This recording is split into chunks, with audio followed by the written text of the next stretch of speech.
It's the Misfits.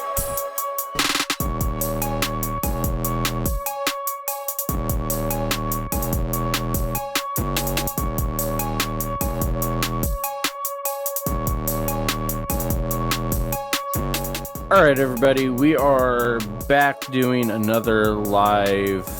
We're going to be doing another live stream recording. This time I got Buddy Walk Pod, Joe Day here to talk about something that we don't remember when it came up. It may have come up while we were doing Kingdom on the Road. It may have come up while we were doing who knows what with any of the different stuff that we do all the time together.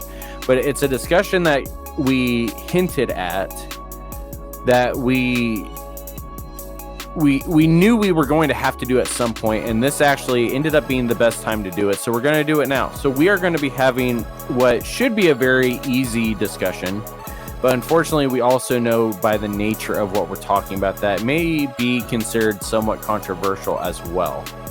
And so we today are going to be talking about the idea of nonviolence, and specifically we're going to be talking about Christian nonviolence and what that means and what that looks like and the history behind it and the theology behind it and all of that.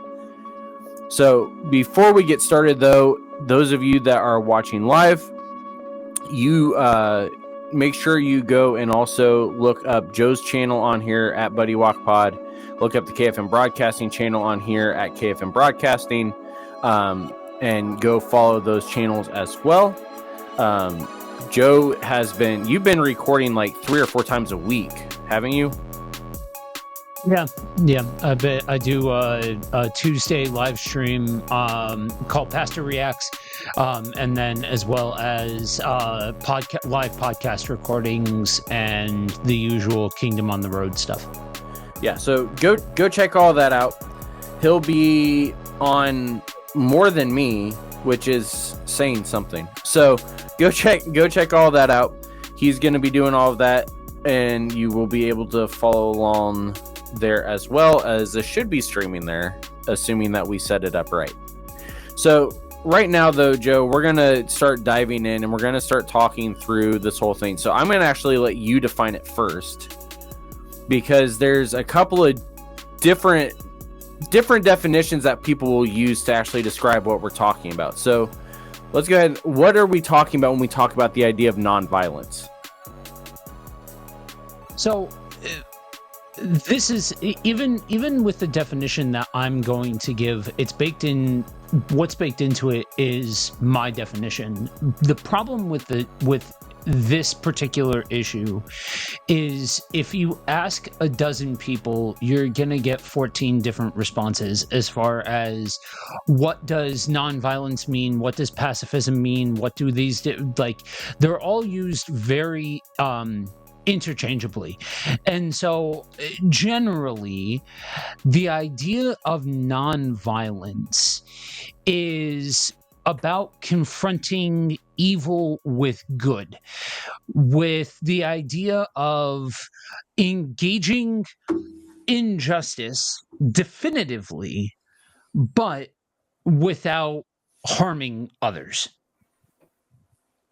So yeah, and this is where it starts to get a little bit, is that people will conflate pacifism and nonviolence.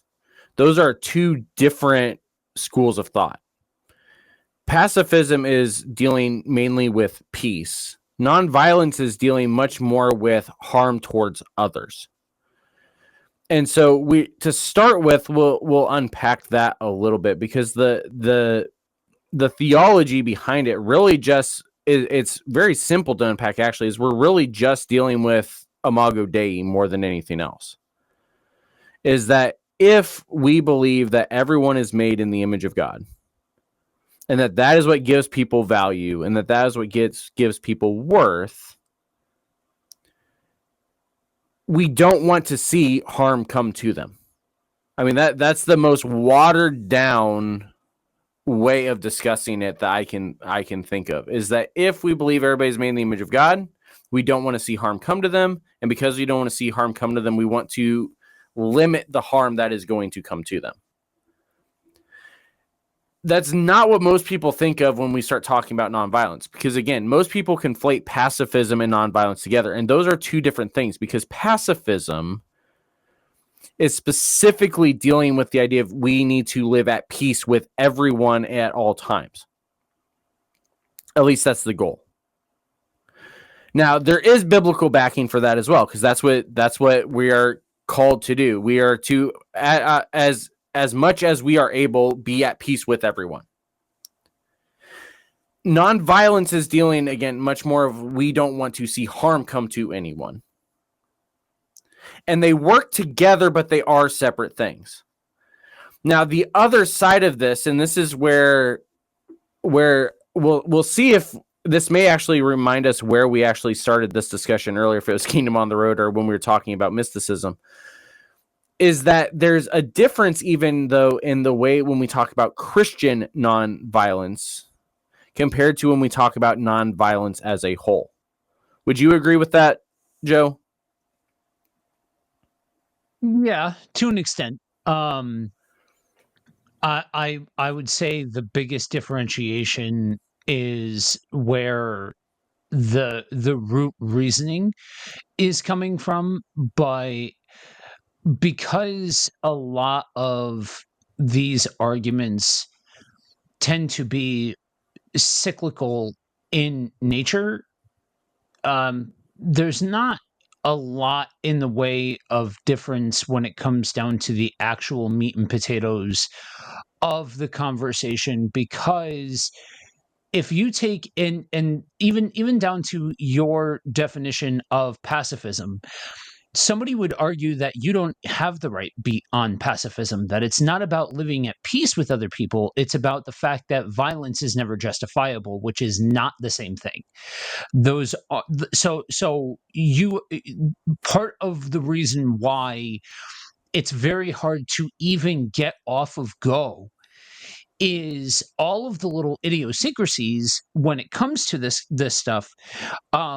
It's very hard to get on the same page, and so when you have somebody that is, you know, going the route of pacifism by way of humanism, well, it made the biggest differentiation between that and the Christian perspective is that both are saying that at an inherent human level, people people are deserving of value and dignity and all of this sort of stuff, but at a human level we should just be respecting others and all of that.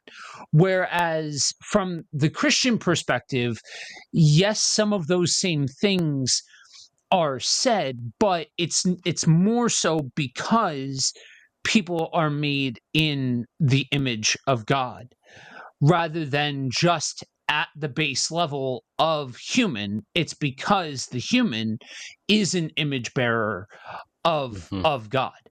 And so a lot of these conversations kind of go back to very similar temples.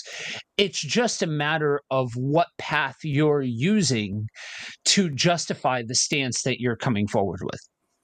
And that really is where I wanted us to get to start, is that I'll just use the phrase, the tent pole type of thing is where I think this conversation gets messy. It gets messy immediately, even though, like we said, it shouldn't, because like you said, there's multiple definitions people use. They're going to claim that it means different things depending on the situation, all this sort of stuff. But that basic foundational truth is where we actually have to start in order to be able to get anywhere, because at least whenever we have had discussions within the Misfits world and realm, whether it was the enemies discussion, whether it was our Matthew 25 series, whether it's been any of the discussion on nationalism, no matter what it is, what keeps coming back is either the first argument that we get against it is this idea of, well, this is new age thinking. The idea that we should be nonviolent is New Age thinking, which I guess at that point we need to call this an is it pagan? Or they'll tell us that this is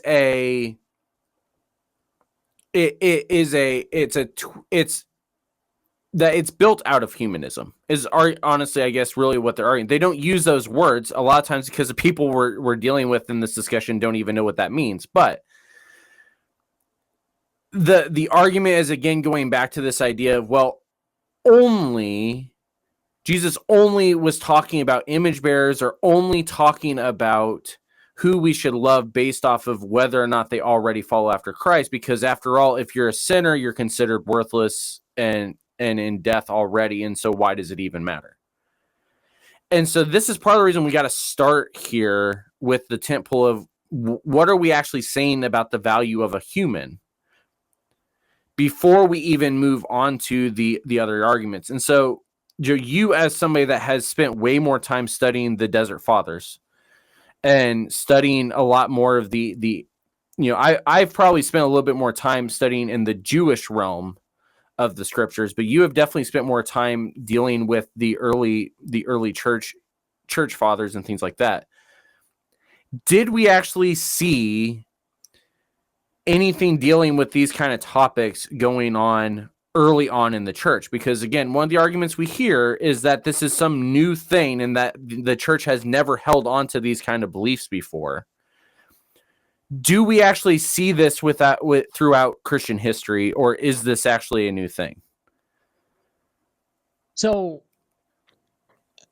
the thing about the initial so when you're looking at the mystics, the early church fathers, there is a very distinct idea that you are called to actually embody and actually live out the commands and the ways of Jesus. That's one of the biggest misunderstandings about mysticism and the church fathers and all of that, and really stemming into monastics and all of that, where it's the idea that they've gone off to just focus on their own spirituality, where in all actuality it's about moving aside the distractions of the world and actually focusing on doing the things that Jesus called us to do. And that's where you see a lot of this living, and where the difference is between that point in time and the era that we live in now, where this era is more about stances. This era is more about your positions, the right argument, all of this sort of stuff, getting on your soapbox, getting on your Twitter machine, getting on social media and drive-bying people. Well, you should be thinking like this. Well, you should be thinking like this. Well, you should be thinking like this. And that all comes off as very cynical, and maybe deep down it is, but only because I ask the question, when we are focused on the right argument, is what are we doing in the first place? What do you think that you're accomplishing from social media? What do you think you're accomplishing by arguing with somebody in the comment section? You can have the most altruistic of perspectives. What do you think that you are actually accomplishing by formulating this nice, neat, and tidy argument, and then just blasting people with scripture, where you've got your 5, 10, 15 scripture all laid out? It might all be legit. It might all be on the up and up. No problems, no notes as far as the theology goes, but the approach. What are you actually doing to live out the tenets and call of Jesus, other than arguing and listening to the sound of your own voice? And so when you look at the history behind this, absolutely, this is something that runs very deep in the history of the church, and isn't something that is based out of new age. I think that's kind of like the modern day version of pagan, where you look at anything that you don't understand or anything that you don't agree with, and oh, it's got to be pagan, oh, it's got to be new age, oh, it's got to be all of these things.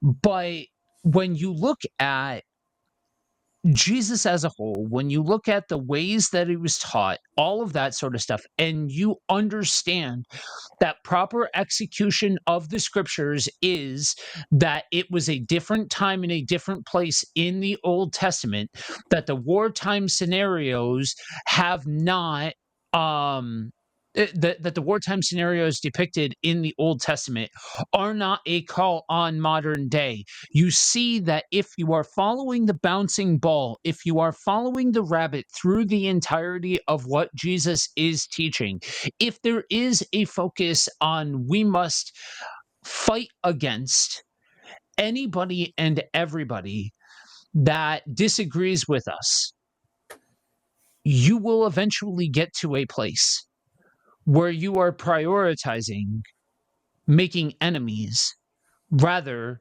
than loving our neighbors. Mm-hmm. And in the modern context, that's become all too easy when looking at people in the sense of categories, right? What's one of the number one points that has come up over and over and over again in offline conversations? It's this idea of you cannot look at people in terms of archetypes. You cannot look at people in terms of categories. I don't care if they all think the same. I don't care if they're spouting off the same stuff. I've gotten on your case more times than I care to count over not categorizing people, because the second that you categorize a person, the second that you put somebody in a box, the second that you put somebody in a group, the second it becomes exponentially easier to limit them in some way, shape, or form, to look at them as if they are less than, to look at them as if they are your enemy. And as you go through the teachings of Jesus and then the actual applications of the people who came after the apostles, and you go through the generations that we have history on, you see that it's not about arguing with people. It's not about a stance. It's not about having a perfect lined up point of view. It's about actually being the hands and feet of Jesus, actually practically loving on and caring for people. And that really is where, this is part of the reason why we started the way we did, even though it seemed like it was just kind of roundabout thinking or anything like that. It had to be established that really there's no way out of what we are talking about. Is that it starts with Imago Dei, and it's backed up by the teachings of Jesus, and we can't get out of it. I mean, that's if you are wanting to be a follower of Jesus, this is how you are supposed to view people. And if you are viewing people this way, then you do not want to see harm come to them. And this idea that this is some new thing, like Joe was saying, it is, in all actuality, it's no different than, again, we're back to the, well, who is my neighbor discussion. Because the only way to get out of it is to claim that somebody doesn't deserve to be viewed in the same way that Jesus viewed them, or that Jesus has asked us to view them, which is to view them as his image. We're back to the Matthew 25 discussion again. That's what Matthew 25 tells us, is that when we do these things to other people, we are doing them to him because they bear his image. Now, how this looks in practice is where it gets to be a little bit more complicated. We've established now, again, for like the 80th time, that this is not some new thing. This is This is part of what Jesus taught, and it's what Jesus modeled.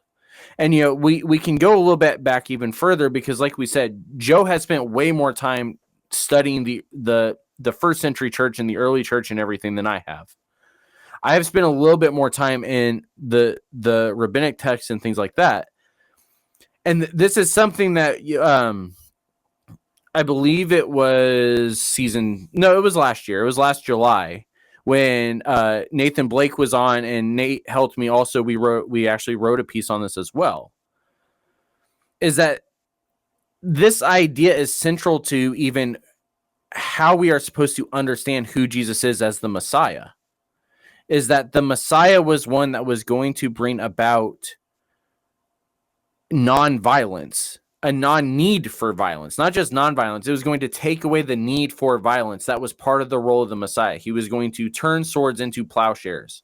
Weapons of harm were now going to be used to cultivate life. This is the central part of who Jesus is he is taking away things of death and turning them into life, whether it's in the physical world, whether it's in the spiritual world. This is what Jesus does, is he brings about life rather than harm and death.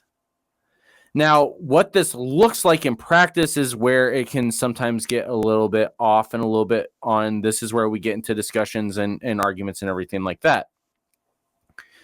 One of the ones, and Joe, I'll see if you want to even do this one or not, and if not, we can wait until the end. The arguments against this sort of thing is where we get into things like self-defense. We get into things like just war. We get into things like defending the vulnerable. Those are where the conversations, if we can at least agree on what we have established, that all of mankind is made in the image of God, and that Jesus has told us how we are to treat those that are made in the image of God. For the most part, everybody at least will say that we can all agree on that. And that's part of why, we're going back to like season one of the blogs we wrote on why at least within the Misfits world, we classified the Imago Dei as an essential doctrine. But when we get into all these little offshoots of this discussion is where it can get a little bit more tricky. So I'll let you choose which one you want to dive into first, Joe. What do we do with some of these offshoots where it becomes a little bit more nuanced, at least in theory, and it gets a little bit harder to say, well, harm to no one now becomes a little bit difficult? So it bears mentioning that these things need to be considered with the weight that they carry. Meaning there is no easy answer, right, when it comes to these things. And one of the best ways that I heard it put from the pulpit is that something like a Veterans Day, something like a Memorial Day, something like an anniversary of a big, World War event, that those kinds of things, is a tentpole moment that simply points to an example of how it shouldn't have been and how things went wrong. Now, for folks that have either served or had family that served, especially in very specific points in time and America's history, it is that can very easily become a controversial point because there's a lot of trauma and baggage and all of that sort of stuff. And when you look at the reality of Jesus confronting situations, he didn't avoid confrontation. He just refused to mirror the violence of the world. And so when you look at something like self-defense, no matter what the scale is, that's we have to ask ourselves a couple of different questions when we're exploring that part of the conversation, because it can become very easy for that to be the temple, that to be the catch-all. Well, I need an inroad to be able to say and justify my stance. And so I'm going to go back to this thing that's probably the most complicated aspect of the conversation. And I'm going to drill in there because that's the easiest spot to justify my stance. Now, again, that may sound cynical, but this time I want to draw your attention back to a conversation that we had here on Misfits about gun violence. Mhm. One of the most aggravating things, and I have found myself in this exact space.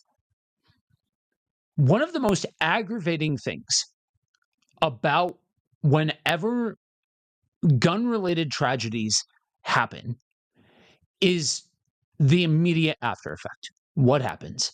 Pro-gun people jump on their platforms, and we got to talk about how guns were not having enough guns around was the issue, and all of this kind of stuff.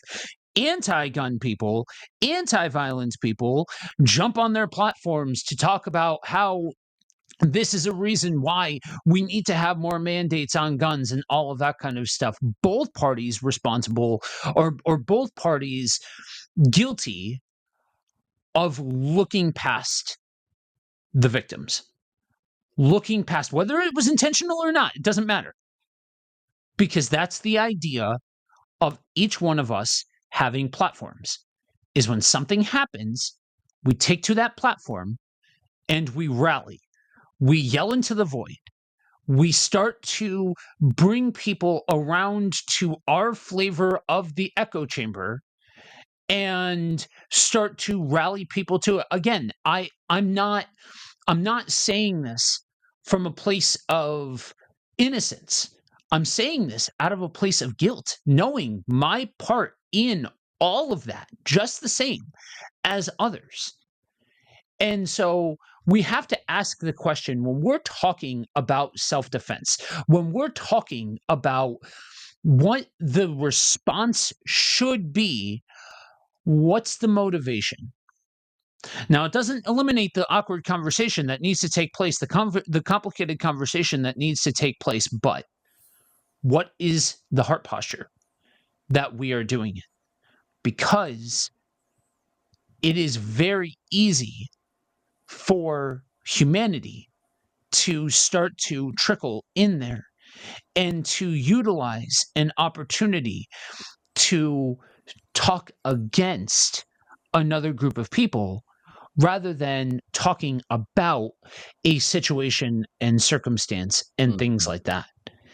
And so once you've crossed that bridge, the idea then becomes, we aren't so much given a neat policy manual on self-defense. It's not you're not going to be able to turn to the Bible and say, this is a complete and total point of view and perspective on a nonviolent approach to self-defense. But instead, it gives us principles. It gives us aspects of the human existence that we can ultimately turn to. And so, and that's that. And then within that is where you find things like nonviolence is not the same as refusing to protect the vulnerable. Mm-hmm. And that there's a difference between revenge and protection. You know what I mean? And that's where you get into these different teachings that are peppered throughout the scriptures that speak to, okay, you're looking for the best. You're looking for the height of the human experience. What is the best for yourself and the people around you? The best for yourself and the people around you is not repaying evil for evil. It is not repaying an action with a response that seeks to put down the person or to limit the person who is against you or to slay them, even in the name of God. To belittle them, even if we're not talking about violence, if we're talking about an intellectual argument. Okay, let's get awkward here for a second. All right. So the predominant place that everybody looks to on the internet is Twitter when talking about some of the biggest argument spaces on the internet. But I want you all listening to take yourself out of the realm of, oh, this only happens in one place in one time and Right. all of that kind of stuff. I don't need a show of hands. I just need for everybody listening to be willing to be introspective for a second. How often has there been a voice, a little voice in the back of your mind as you're arguing with somebody on social media, as you're arguing with somebody in real life, as you're turning to your stance, as you're turning to that list of Bible verses that you have to support whatever argument you're trying to make? How often have you heard that voice in the back of your head or felt that sense of satisfaction that that person who came against you in whatever medium it was now looks like an idiot because of the stance that they took, that you had the righteous moral high ground, that you had your high horse, that you had the right perspective, and in the court of public display, you put them down. You showed them that they are wrong, and you made a public spectacle out of making them wrong. I don't care how virtuous your intentions were. I don't care how altruistic anything is. Guys, the road to hell is paved with good intentions. That's the reality of the matter. Now, why do I keep bringing that up? Because it's easy for those of us who are sitting here in suburbia, in nonviolent areas, in most contexts of the United States, to then look at gun violence, to look at war, to look at other countries going at it, to look at all of these things and to say that's not a problem that's right here for me. That's not a problem that I have to contend with as a human. And you brought it up a couple of times, right? This idea of humanism. Why do we think that there's so much interplay between humanism and Christianity? You ready for me to piss some people off? What if humanism's onto something? I'm just saying, we may get to a different root cause. We may get to, there might be a little bit more Tootsie Roll at the center of the Tootsie Pop for Christians when we start to unpack theology and Imago Dei and all of that sort of stuff. But what if it is not just about understanding Imago Dei? Because you could sit here, I could in 30 seconds tear down an argument. I'm not saying I would be theologically accurate, but I could use the rules of engagement to tear down or to give limitations to the Imago Dei and the idea of inherent worth and the idea of love your neighbor. That's where we need a little help from our friends over in the humanist category. Let's take away neighbors for a second. Okay? Let's take away any kind of protected or privileged position that you may be approaching this argument from. Strip it all away for a second, right? You come to a conversation, you come to an argument, right? You come to a discussion, a discourse. You can use whatever conversational piece that makes you feel okay about where I'm about to go. And you come to that and you piss a whole bunch of people off. Well, wait a minute. All bets are off. You don't have to worry about loving your neighbor. You don't have to worry about whether or not you treat a person who's on the wrong side of the argument, and that, you don't have to worry about treating them with decency or respect or anything else like that. Why? Because you're the one who established that. That's your code of conduct. So it's unreasonable to take that same code of conduct and expect another person to treat you with that level of respect when you are unwilling to treat other people with that level of respect. Well, suddenly then all bets are off and you're the enemy. All bets are off and you're the bad guy. All bets are off. You are somebody else's villain. What now? What do you do now? We've already taken Imago Dei off the table. You can't backtrack now. You can't backtrack and look to God now.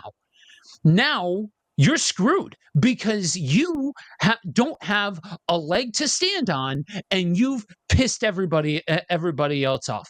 That's where we need some help from our friends within humanism, because if humanism is true on any level, and again, parts, individual aspects of humanism have to be true. If God is real. Yeah. Has to be. That's where it sheds a different light, because I think sometimes we hear these concepts, and when we are working at the level of entrenched thought, when we are looking at the level, because any of these arguments, man, you can't expect everybody that everybody's a mustache twirling villain. Like, not everybody is out there to be bloodthirsty and to be that's why I loved, shout out to one of a past guest that I had on Buddy Walk, April LaJoy. If you've never read Star Spangled Jesus, seriously, go read Star Spangled Jesus.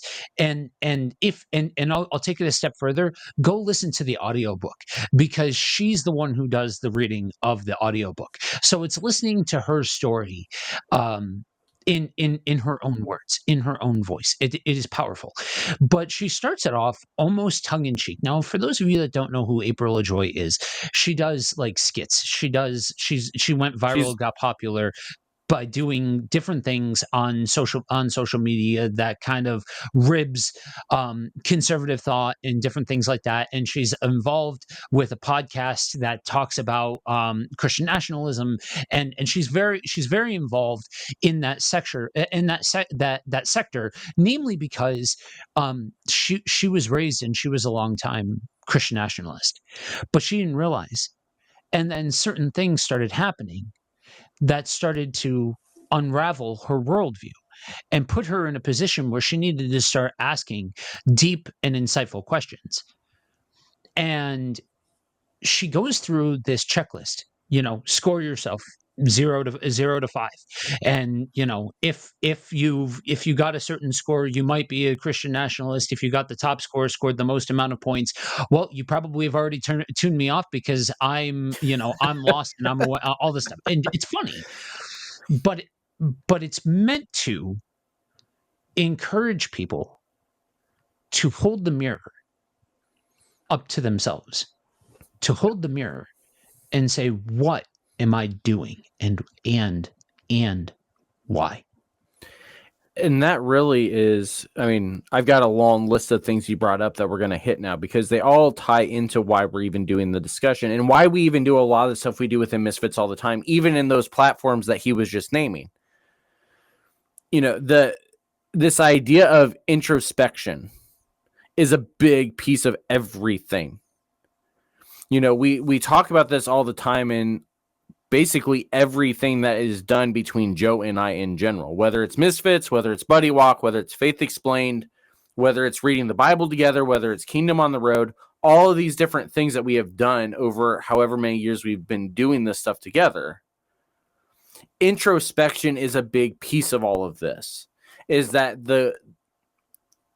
primarily what Jesus teaches is to cause us to have to look inward first about what is happening here before we even worry about what's going on around us.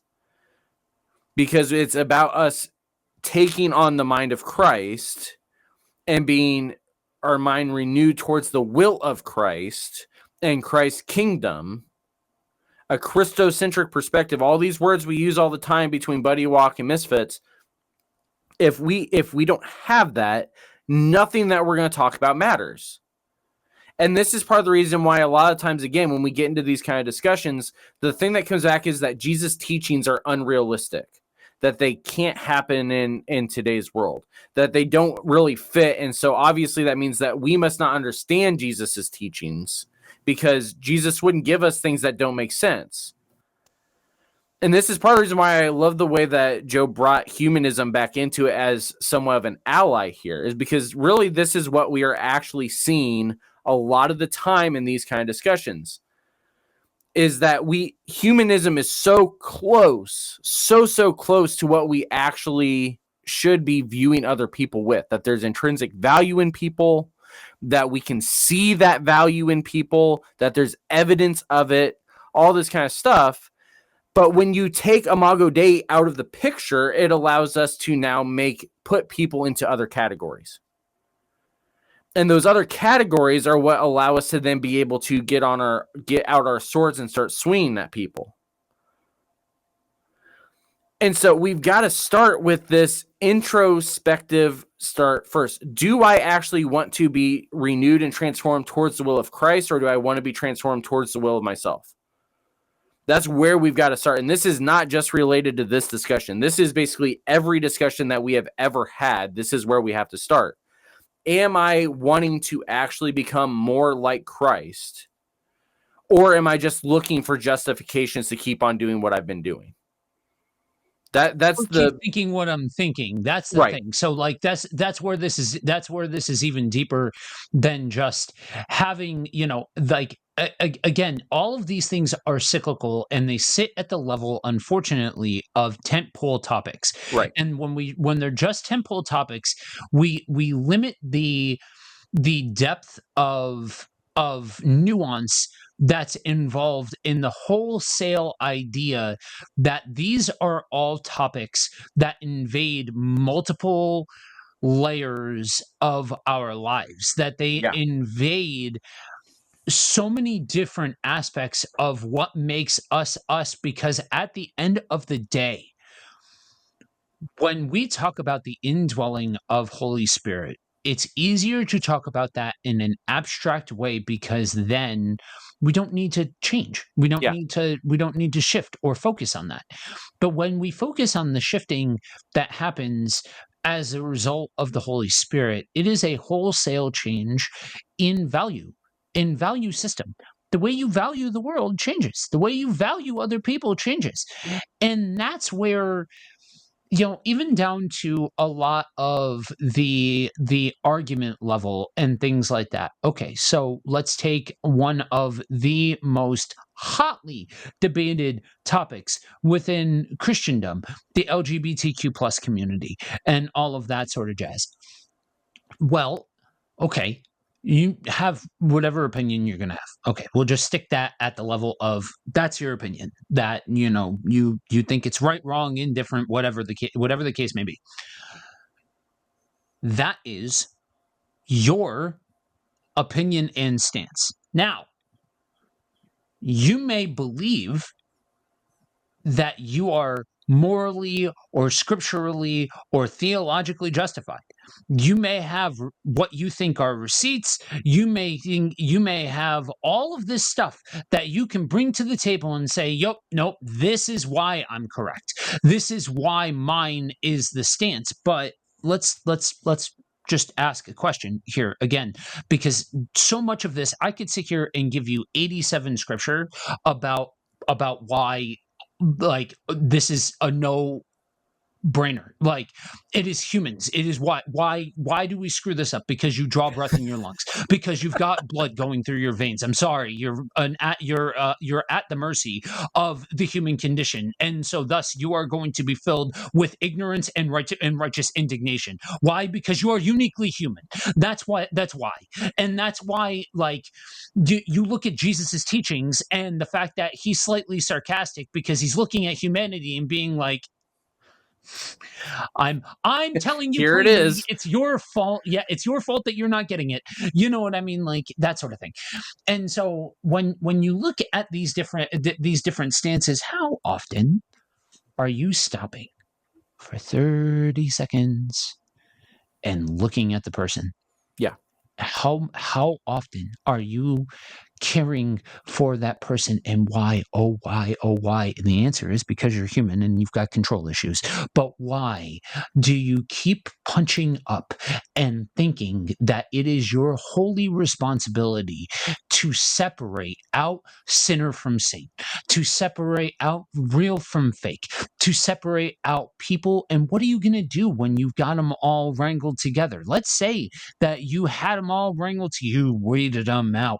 You found every false convert. You found every apostate. You found every dirty, disgusting sinner. You found every single person who doesn't think the same as you or have the same opinion as you. What now? Mm-hmm. And all I'm saying for everybody that listens to this, be brave.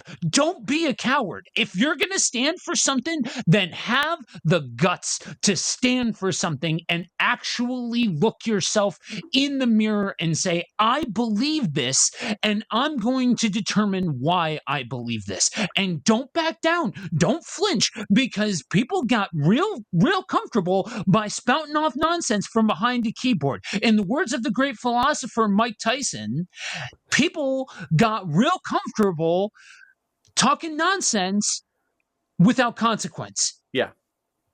And that's and so the only thing I'm going to say is, if you are going to stand for these stances, if you are going to stand behind them, then have the guts to actually follow through and investigate and interrogate and stand behind them. And that's where I was gonna say, and that's where I was going with the fact that, like you said, and again, that anybody that's listened to anything within KFM realistically, but especially when it's either got Joe or I on it, introspection is where we end up majority of the time, because if we don't start looking inward, none of it matters. But the next step from that is, after you've looked inward, is, I don't even know if this is a word, but I'm using it, is we've talked introspective first, but now it's outrospective, of, are you actually talking to other people, or are you just continuing on to label and make enemies, and this one is an ally and this one's not an ally and this one's are we actually spending time with people? Like, do we actually have conversations with people in all of these places that you used to call camps? Do you actually have conversations with people? Do you actually know anybody beyond just a username that is making these kind of arguments, or that is making these kind of judgments, or is doing this, and this? Do we actually know people? Do we actually spend time learning them, talking to them? And not for the purpose of defeating them, but for the purpose of the fact that we are supposed to be connected to other people. We're back to the other thing you and I talk about all the time, which is community. Are we doing this? Are we going out and making relationships with people for the purpose of being able to continue to punch up? Or are we doing this for the benefit of seeing harm reduced with other image bearers? What is our purpose? What is our intention? You brought up episode 85, which is the one that we talked about gun violence and things like that. We started out, before we even got into the gun violence scene, of the fact that, what we are supposed to do as a church when tragedies like this occur is not to immediately start going into the arguments. It's to immediately sit and mourn with those that are mourning. This is what we see in John 11 with Lazarus, right? When Jesus arrives, he makes it very clear. The reason he doesn't come early is that he knows he was not going to be able to hold himself back from healing Lazarus and not letting him die. He doesn't want to see harm come to his friend. When he gets into town and the sisters confront him, he doesn't try to justify any of it. He gives them what each one of them need. One of them, and I can never remember which one's which, so we're just going to go with one of them. One of them needed an actual theological answer of, your brother is going to rise again. That is what was needed for her. The other sister needed somebody to sit and weep with her. And so he sat and wept with her. But that only comes from the fact that he already knew them. He was ready to serve them because he knew them. And we're in many ways we're back to the nonviolence discussion as a whole here as well. Is that you brought up, the main thing comes back to, again, what is our intention here? What is our intention here? And we can see this in terms of even the nonviolent sort of way when we look at Jesus in Matthew 5. Because Jesus goes beyond nonviolence when talking about murder. And what's he say, Joe? What is it that he defines murder as? Anger towards somebody else. Anger towards somebody else. If you are angry with somebody, have hatred in your heart, you have already committed murder. You don't have to swing anything to have already had a violent nature towards someone. That's part of the reason why we started out this whole idea of the fact that nonviolence is not just an anti-war or anti-weapon or a peace all the time sort of standpoint. Nonviolence from a Christian perspective is in many ways a lifestyle. It's about seeking out the best for other people in a way that limits the amount of harm that comes to them. Yeah. And it starts with first us looking inward, because we're not going to be able to deal with the idea of if we have anger towards somebody or hatred towards somebody unless we actually look inward. First of all, it's got to start there. But then after that, it's got to then actually start to go outward and actually be with people and see, what is it that is harming them? Have I caused harm? Do I need to repent and lament and make amends? Am I able to do something to prevent harm coming to them in whatever fashion that might be? Yeah. What is my role in all of this requires us to be with other people for the purpose of loving and serving them and being in community with them, and not just as a way to find more arguments or to be able to beat other people down. And I want to get very practical here for a second and hit two very specific points that always hover around this conversation. And so we go back to the practicality of self-defense and defending your home and all of that. And I turn to a symbol that, as a comic book fan, I see around, and I really fundamentally question how many people understand the legacy of the symbol of the Punisher. Yeah. Now, it's a skull. You've probably seen it before. And it generally goes hand in hand with gun types, with conservative types, with a certain belief set or mindset.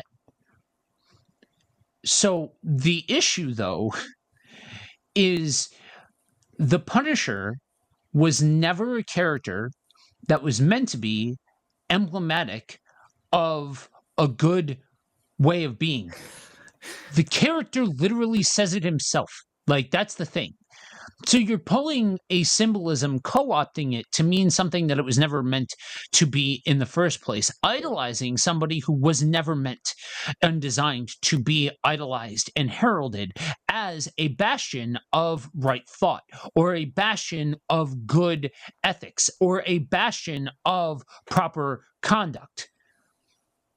And so you have this whole idea of, well, I'm going to have guns so that way I can protect my family. Okay, let's go there for a second. It's a complicated conversation because there are some people who invade your space.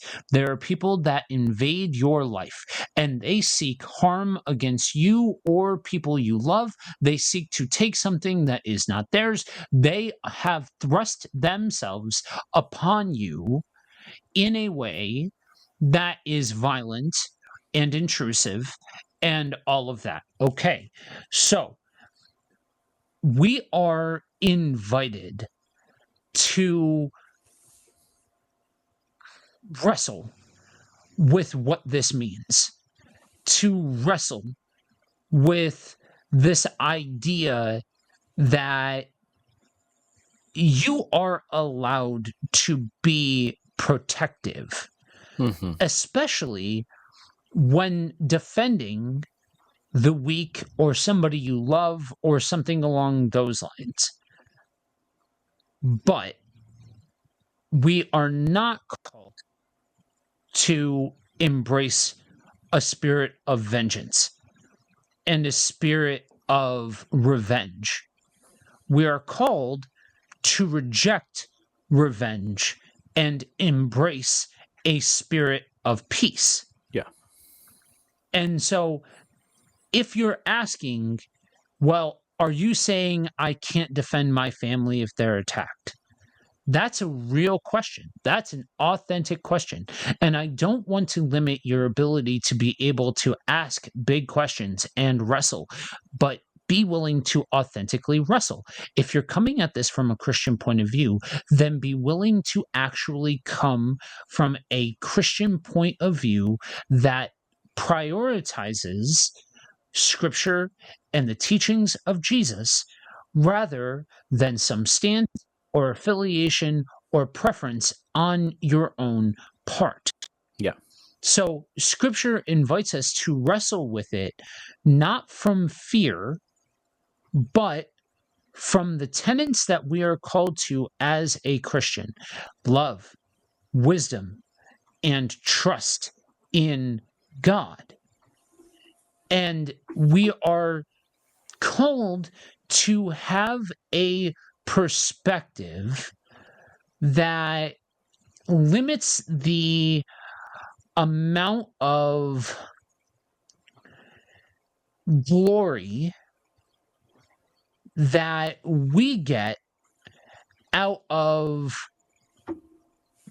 doing harm to somebody who is seeking to do harm to us. Yeah. And that's different than honestly and authentically engaging with the weight and magnitude that says, I will take steps necessary to defend somebody that I love, or to defend a context, or to defend a group of people. Because that there is weight there, and it should be treated with weight. It should not be a rallying point for you to keep on buying guns, for you to keep on building an arsenal, for you to prioritize, well, woe betide, because if somebody comes to my house, I'm going to and you're ready to start spouting off at the mouth about what happens. So for those of you that don't know, I didn't grow up in the church. I grew up in a very different context, and like many folks who are MMA fighters and trained martial artists and stocky dudes, I do have a history as a bouncer. and watching the door at clubs and all that jazz. It's how I made money for a while when I was traveling around and all of that. There's two types of people who watch the door at establishments. There's somebody who's looking for a fight, and there's somebody who's looking to de-escalate a fight. Mm-hmm. And that was always what I tried to bring to these situations, because there was there a time in my life where I was pretty good at beating up drunks? Yeah. But the idea is that you de-escalate and defuse and get somebody out of that situation for the safety of everybody else, Mm-hmm. rather than prioritizing vengeance against this person because they've said something, done something, broken the rules, whatever the case may be. And so that's one aspect of the very practical nature of what we are talking about. The other side of it is the age-old argument. Maybe some of you who have listened to this who don't agree with us have already said, well, Jesus flipped tables. Okay, let's go there. You want to go there? You want to put table flipping Jesus on the It's on my the board? list. Yeah. Then let's put table flipping Jesus on the board. So what was going on when actually, y'all, I'm going to take great joy in doing this, and the turntables have turned, and we're going to go ahead and put Andrew on the spot with going through biblical knowledge and things like that. So take yourself to the table scene, right? Jesus hits the scene. He sees everything that's going on. Dude starts flipping tables. Why did he start flipping tables? Well, first of all, he didn't just start flipping tables. He left first before he started flipping tables. But he did so due to the fact that there was exploitation happening, financial exploitation to be specific, happening there in the temple under a banner of this is how you can, under a banner of it was God ordained exploitation, because you have to have this stuff in order for God to actually accept your sacrifice. You've got to get the approved stuff. And so it was not just he got angry and flipped tables. He got angry at the exploitation of people, and specifically the exploitation of people within the temple under the guise of this is what God is asking of them to do, is to be exploited, is the reason he flipped the tables. Is that the answer you were looking for as far as within the narrative, or are you looking for a different type of why? Okay, hang on though. There's just one you missed a point. You missed a point. There's just one little point. I love being able to do that to him. But there is something. So yes, no notes as far as the exploiting the religious system and the temple and all of that sort of stuff. But there's something very, very vital that you did not hit on that has to be hit on. There is no record of Jesus hurting anyone. Mm-hmm. Seriously. It's disruption, not destruction.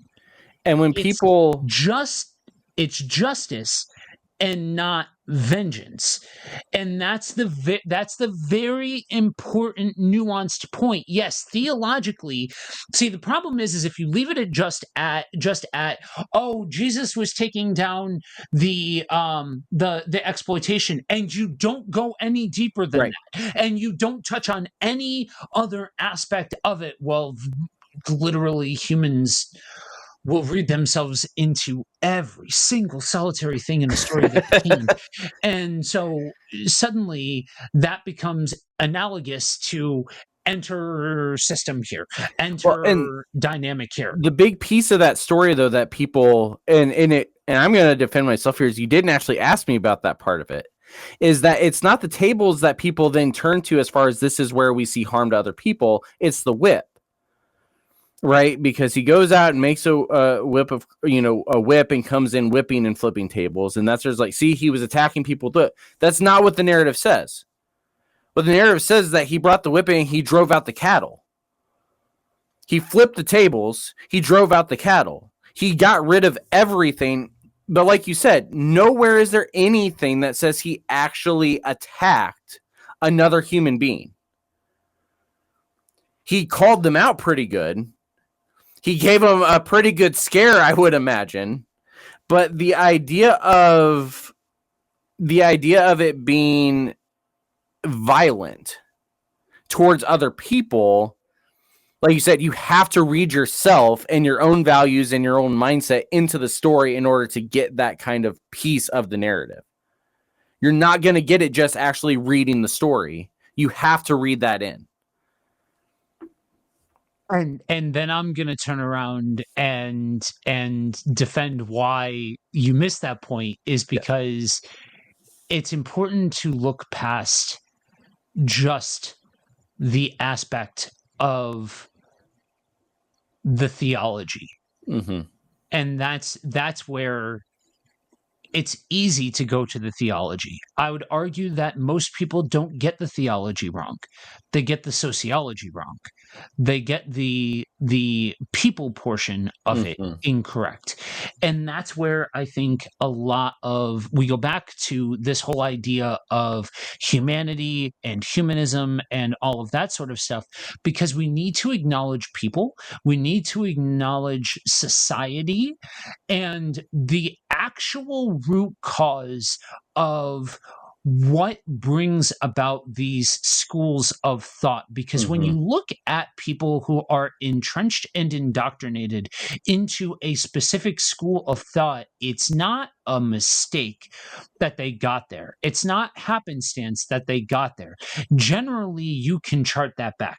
Generally, you can chart it to a specific point where that is the world and the context in which they were raised, and they genuinely mean it. They genuinely think that this is the best course of action. They generally think that this is the way of God.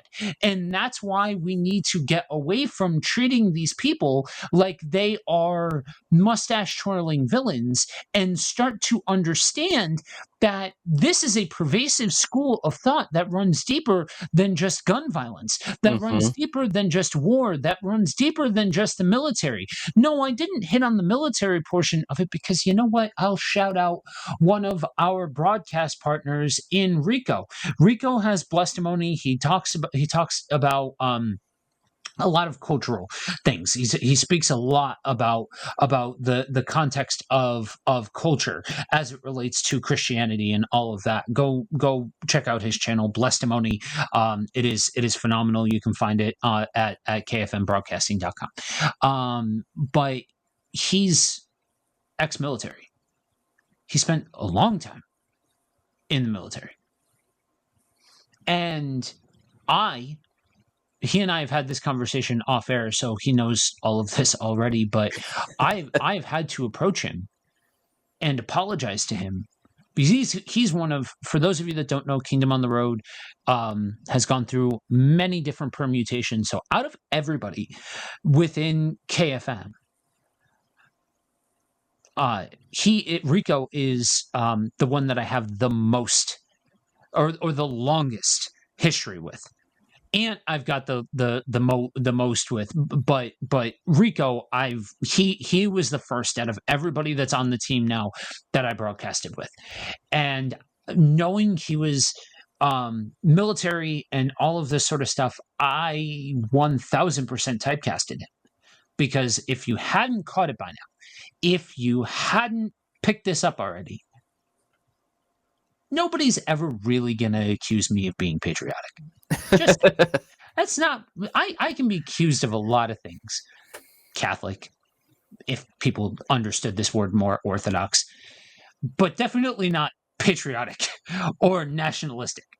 And so I typecasted him, and that that was a mistake because the dude has really nuanced thoughts. The dude has really nuanced thoughts when it comes to protection and violence and military and the whole 9 yards. So the military part of the conversation is not black and white. I don't think it's as simple as don't engage with politics, don't engage with this, don't engage with that. But really, we got to be asking ourselves the question: what are we looking to accomplish? Why are we heralding these people as saviors? You know what I mean? And it goes back to the amalgamation of the individual thought when addressing these different topics of conversation. Yeah. And that's part of where, before we start heading into the last part that I want to hit on, we'll hit this part now that you brought up the military stuff right there. Is that, the arguments that we get all the time about, well, if you understood real theology, you would know that just war is a thing. Well, just war theory, first of all, really doesn't show up until Constantine. And violence as a Christian ideal never was there until Constantine as well. So let's establish that part of it first. That's part of why Joe is the one that's doing this with us, is that we are able, he's got the receipts, like we were saying earlier, to show this is an ancient Christian practice, not a new one. The new practice is this idea of let's glory in military might. Glory in violent strength is a new idea. But I do want to hit one thing within the just war ethic thing as well. First of all, part of what we've been saying this whole time is that all of this starts introspective. So if you are somebody that is military, you are somebody in a situation where violence is your job, don't listen to us. Listen to the Spirit. Do the deep dive. Humble yourself enough to let the Spirit ask the Spirit, is this where I'm supposed to be? And that's not even just in the violence. That's everybody on everything. That's where we need to start. Again, introspective first of, is this where I need to be? Once you move past that, though, here's the issue with just war theory. Just war theory is one that is made for governments. Is this war justifiable? And there's a huge long list of things that have to be met for it to be justifiable. But we're back to the thing that we say anytime we get into the politics versus Christian living discussion, the government's going to government. Let the government government. Let them do what they're going to do. Yeah, we as Christians can call them out especially when they are not following a just war that we are calling a just war. But the government's going to government. Just war theory doesn't change what Jesus has taught us about how we as believers are supposed to be interacting with the world around us. So now that that's out on the table, the other thing we were talking about, and this is something where it is, I wouldn't say it's explicitly American, because again, like we said, we can trace these thoughts and conversations back a long, long time. But there's a cultural thing, especially within Americans, of glorying in violence, glorying in harm.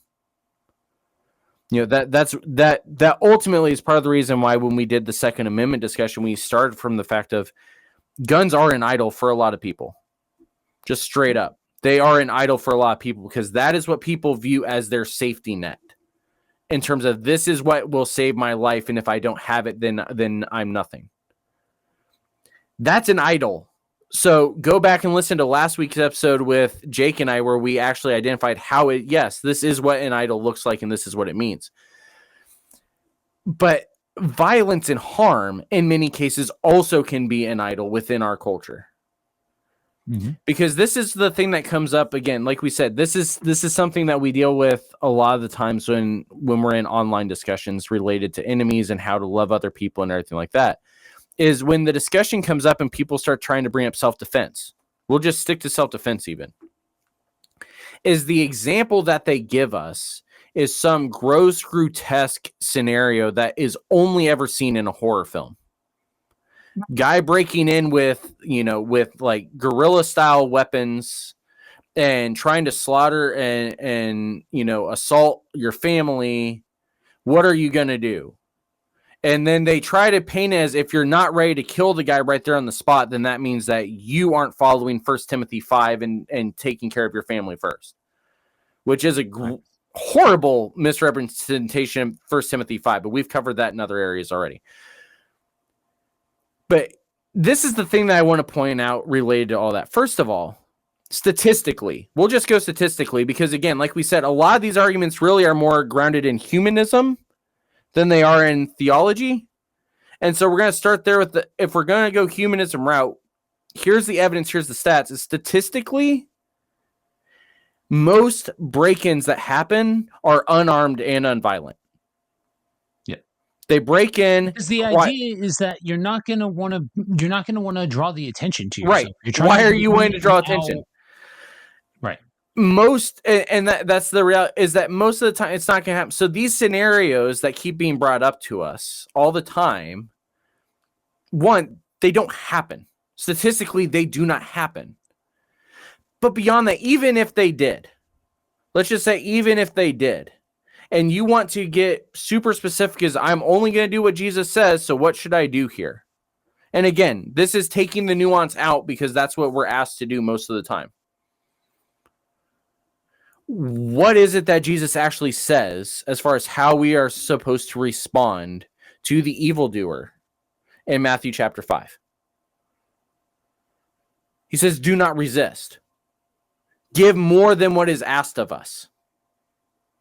Now, when it comes to asking for our lives or the lives of our family, that makes it really, really tough, which is part of the reason why we say a lot of time that we do actually have to take Matthew 19 seriously as well, that it's not just a personal thing. Jesus asks us to give up everything to follow him. And even if it's not personal wealth, that may mean our life or our family's lives as well. That's the call of a disciple, is that we put the needs of others ahead of our own desires and needs. That is the call of a disciple. And so whether or not our loved ones may be at risk for standing on this kind of principle doesn't change what Jesus has taught. It doesn't change what Jesus has taught. And you know, now looking at things from the perspective of these are what the stats show as far as when these things happen, when people break into your house, when people steal stuff from you. Again, what is it that Jesus asked us to do? We're now not even talking nonviolence. We're just talking about what Joe harped on a lot, is that the heart posture for a lot of people's attitudes in this discussion is much more about vengeance and revenge rather than just a nonviolence or violence talk. We're back to the heart posture again. What is it that Jesus asks of us to do when these people are caught? We give more than what is asked of us. You know, I go back to, you know, the only scene from Les Mis that I actually remember is the one with the priest.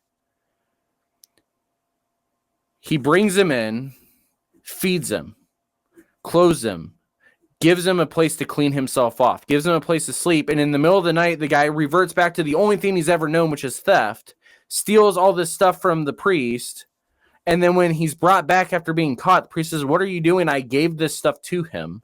And in fact, look, you left the most expensive thing behind," and he hands it to him. That is what Jesus is calling us to. That is a attitude that is like that of Jesus. You know, Philippians 2, taking on the mind of Christ and the attitude of Jesus and stripping ourselves off of glory so that we can consider others more highly than ourselves, considering their interests as better than our own. That's part of the reason why this nonviolence discussion, as nuanced as it is oftentimes a microcosm of a lot of other discussions that need to happen, because it ultimately, again, comes down to, for a believer, what do you actually believe Jesus has taught us about how we are to interact with other people? It's not actually about the violence. It's not actually about the blood. It's not actually about the methods. It's not any of that. It's about what has Jesus called us to do in relation to how we treat other people. So, is there anything else you want to hit before we close up here, Joe? No, I think we've done a pretty good job of covering it. Awesome. So, what all you got going on with Buddy Walk at the moment? Because you've been doing a lot of recording and started a new series, right? Yeah, doing a Q&A series where we're talking about different concepts, different questions, ranging from informational to cultural. Some of them are meant to inform, and other ones are meant to address controversial questions going on in today's culture. And then, as always, you've got like 15 other projects going. But I think the one that we haven't announced on here yet is you've rebranded The Whole Truth into Reading the Bible Together. So give us a little bit about what's going on with Reading the Bible Together. So it's a chronological walk through the scriptures. It's going in order as best you can, going in timeline order rather than in layout order of the scriptures. And we're doing exactly that. We are going through from pillar to post and reading the Bible together, with the idea that it is beneficial to be able to approach the scriptures well in a community of people. Awesome. So, yeah, you can find all of that in his guest portal, but you can also find all of it over at kfmbroadcasting.com. And if you go under the R shows, you can find him if you search for shows with him as the host, or you can go to his portal under the team section, and you'll be able to get a list of all of his shows there also. Again, KFM Broadcasting, follow us on all of the different stuff. So Facebook, X, Threads, Instagram, Blue Sky. We do have a Twitch channel also for those of you watching live. It's twitch.tv/KFM Broadcasting. Buddy Walk has their own channel as well. It's twitch.tv/Buddy Walk Pod. You can also find Ant on there. You can find Pastor TC, Church of the Gamers, all that good stuff, all there on Twitch broadcasting. I think now that we've got all this stuff going on, Ant broadcasts pretty much daily. TC broadcasts once a week. We broadcast about 3 times. You broadcast about 3 times. So if you go to Twitch and you're on Twitch regularly, you'll be able to find KFM stuff pretty much every day, if not almost every day.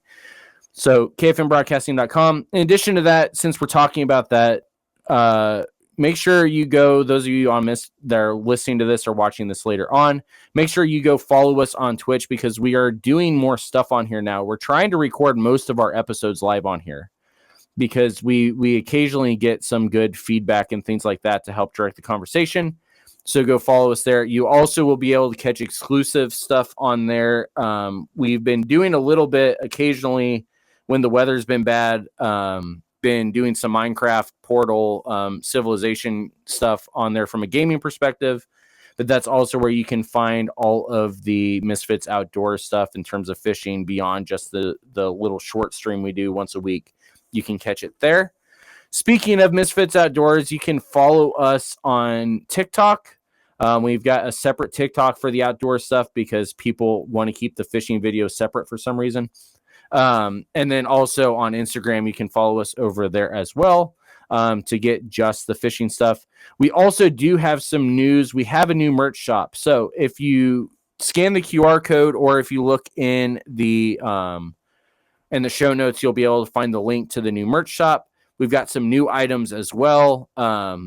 It's helping us save a little bit of money by doing it this way.